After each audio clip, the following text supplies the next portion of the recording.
மதுரை அலங்காநல்லூர்ல ஜல்லிக்கட்டு முடிஞ்சு எல்லாரும் வீடு திரும்பிய பிறகு ராத்திரி 1 மணி அப்புறம் அங்க ரோட்ல யாரும் இருக்க மாட்டாங்க. அந்த நாளோ அருண்னு ஒரு பையன் தனது பைக்கை தள்ளி கொண்டு தனியா அந்த வழியில வந்துட்டே இருந்தான். பைக்கே திடீர்னு ஸ்டார்ட் ஆகல. அவன் பைக் சரி பண்ணிக்கிட்டு நிக்கும் போது அருகில் இருக்கும் வயல் நிலத்திலிருந்து இங்க வரக்கூடாதே மெளனமா ஒரு பெண் குரல் கேட்டது. அருண் தலை தூக்கி பார்த்தான். யாரும் இல்ல. ஆனா அடுத்த 5 நொடியில வெள்ளை பாவாடை சட்டை போட்டுட்டு தலை கீழே குனிஞ்சு கால்கள் தரையில் தொட்டே இல்லாம ஒரு பெண் மெதுவா வயலிலிருந்து அவன் பக்கம் மிதந்து வந்தான். அந்த பெண்ணின் முகத்துல கண் இல்ல, ஆனா வாய மட்டும் காத வரை கிழிஞ்ச மாதிரி பெரிய சிரிப்பு. அருண் பயத்துல பைக் எடுக்காம ஓட ஆரம்பிச்சான். ஆனா அவன் ஓடுற வேகத்துக்கு முன்னாடி அவ பெண் அவனை கடந்து ரோட்டோட நடுவுல நிக்கிறாள்.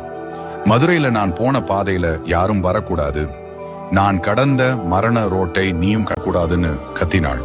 அருண் ஒரே குரலில் சத்தமிட்டு தரையில் விழுந்தான்.